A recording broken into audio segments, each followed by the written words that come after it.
Hello everyone, welcome back to our channel. Today we are going to learn 20 important antonyms that will improve your English vocabulary. So stay with me until the end. Let's begin.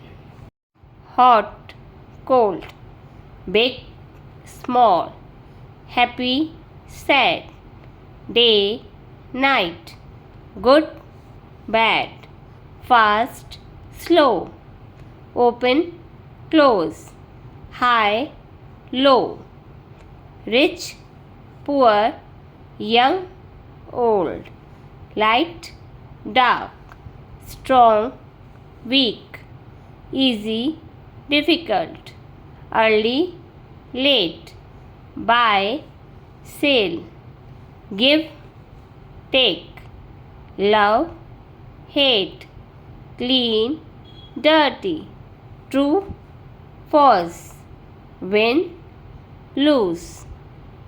The best way to learn antonyms is through a story. So, let's read a short story and discover the opposite words together. Story. The Two Friends. One day, two friends started a long journey.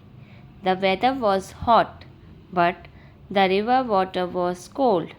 One friend was strong, while the other was weak. They walked fast and then slow. They crossed a big bridge and saw a small bird.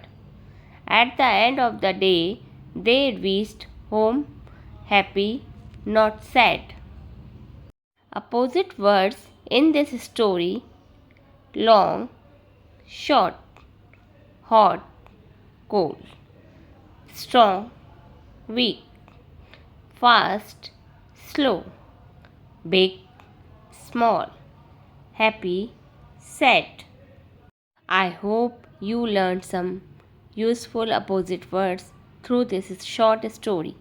Keep practicing a few opposite words every day to improve your English vocabulary. If you enjoyed this lesson, don't forget to like, share, and subscribe. So, see you in the next lesson. Thank you.